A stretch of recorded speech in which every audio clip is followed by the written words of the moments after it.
little disclaimer before we get going. Because of the nature of this movie, we will be using worse language than we usually use. We usually drop the F-bomb quite a bit. That's fuck and ass and shit. We usually swear like that, but we're gonna probably get a little more messed up just because this movie's, well, it's about bondage sex. Also, I'm aware that we are two men who watched this movie, and we are not the demographic. I'm aware of that. So if that offends you, fuck off.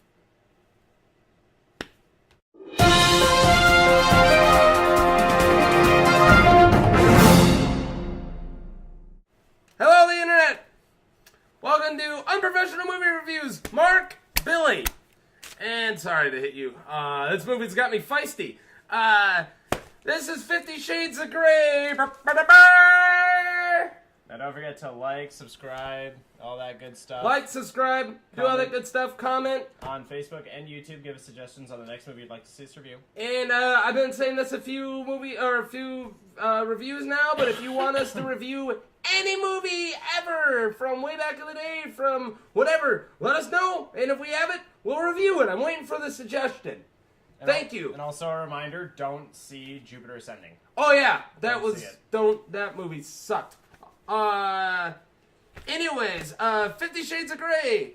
The way this usually works is we go through our positives, and then we go through our negatives, and then we give a tailored review from 0 to 10 of an object. I don't think we have any positives. I have one positive. We have at least one. One positive. And I thought you had one. I may have one. About the location. Anyway, but my one positive is Dakota. I got Dakota Johnson. Dakota Johnson. Beautiful no-name actress. Beautiful. Just gorgeous. I think she's a model. And that's my positive. I almost had a positive. Actually, no, I'm going to give my positive. I actually liked Dakota Johnson in this. Is she an Oscar caliber performance in this? No.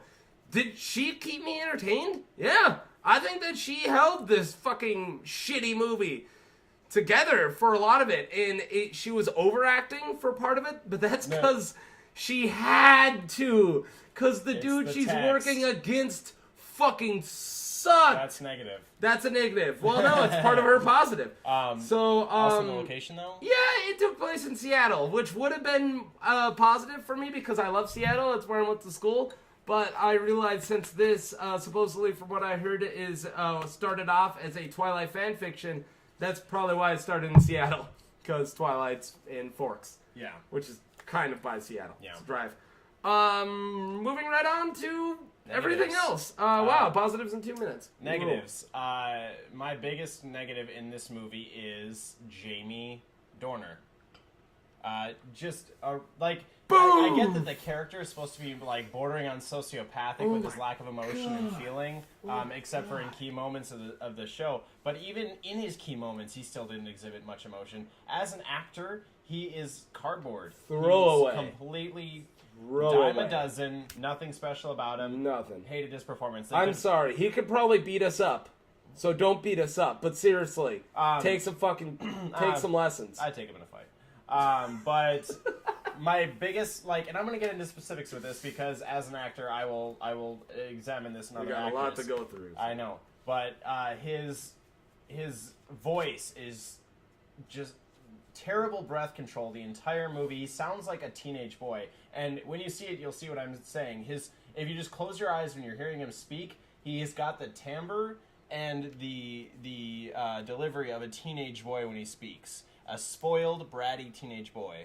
Another big negative, the soundtrack. Hated the soundtrack. I know they had a Rolling Stones song in it. They had a Rolling Stones song! And that's great. Good for actual Not music. enough to save it. No, the that's my really negative shitty too. Crazy in Love remix that was in all the trailers and is in every I didn't think they would actually use it in the movie. They used it in every sex scene. Yeah, oh my God. god. It was stupid. Well, they used the intro for like 5 minutes.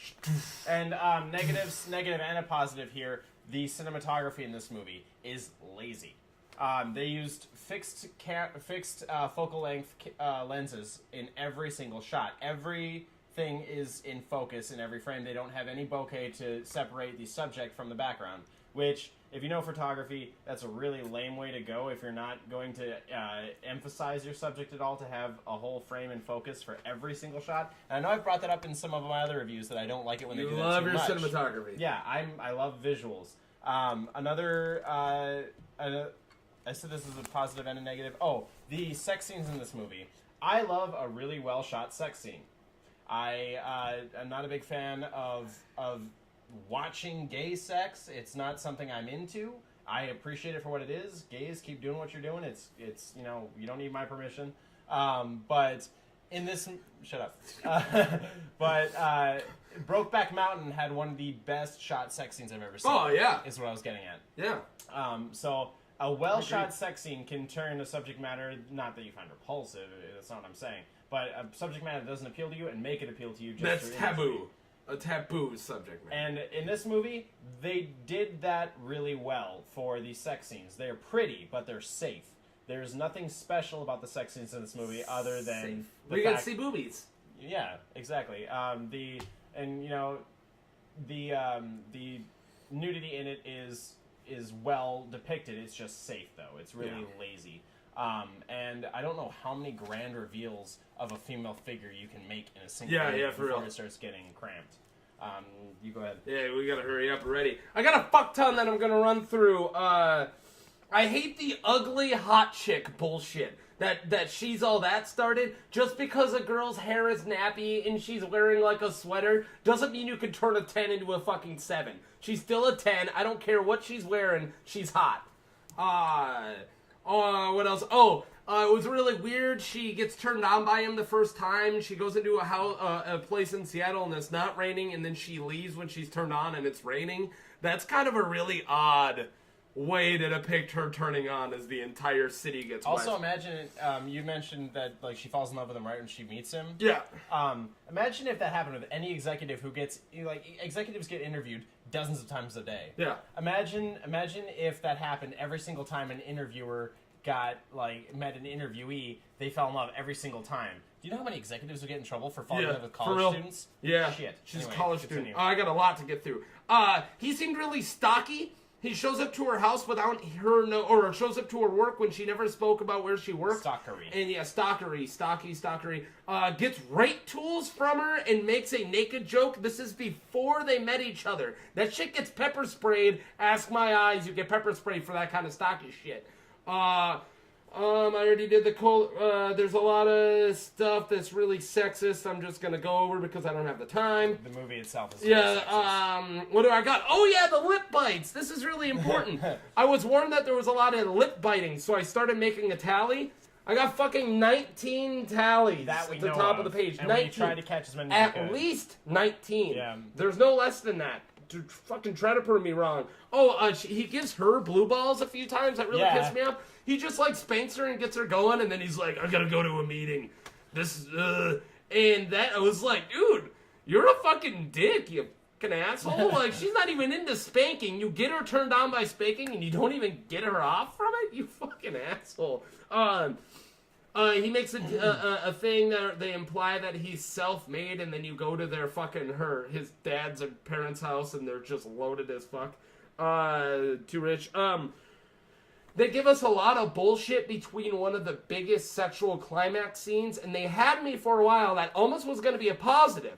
This movie actually had me for quite a while. I actually was on the edge of my seat, and then they just kept fucking going. This movie lasted 30 fucking minutes that it didn't need to, and that 30 minutes was right before probably the best, kinkiest sex scene, and it just murdered me. It was the most boring piece of fucking garbage.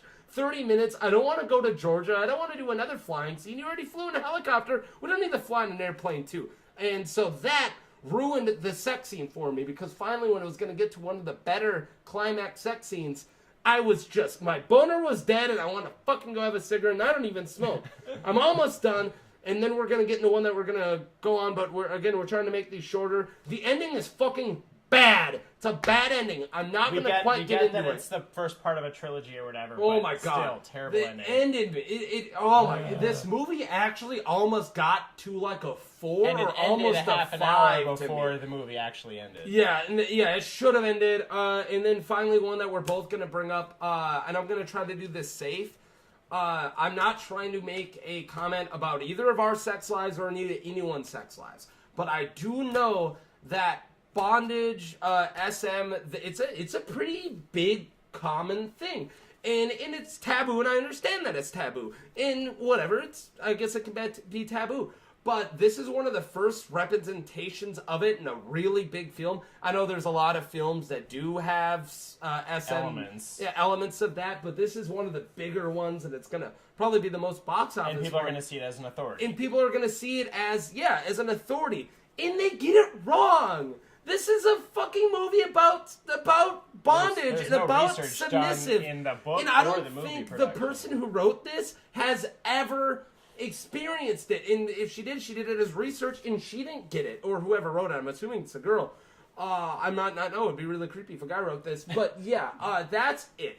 And I'm not going to get into it, but I'm just going to say the way they represent it is that it's just about violence and beating up somebody. Because that's the way that I am. That's the way that I am. I have to spank you in a completely unsexy fucking manner. It's one thing not to explain it because you're deeply damaged, but just to say it's the way that I am so many times, it gets old. It gets really old. And before we run out of time for our negatives, I just really quickly want to touch on the relationship drama in this movie that doesn't need to be there. Yeah. It does need to be there. There needs to be drama in order for an arc to progress. But this movie's arc is not consistent, and starts, the exposition is lazy. It's just like, let's talk about this guy in an interview format so that we can learn about him, and then that sets up all of our exposition. And it almost got me. It was also the pacing, besides just that shitty 30 minutes, that got me out of the movie. Because I was like, you're building me up, you're building me, you're slowly going down. You're not even going down interesting. You're just,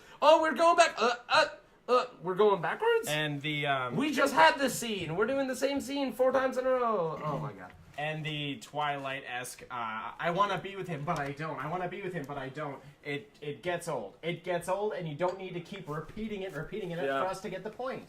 It just extends the movie and makes it longer, and it feels longer. Okay. Let's move on to our ratings. We're going to move on to our ratings now. Before I say my ratings, I liked this more than Jupiter Ascending.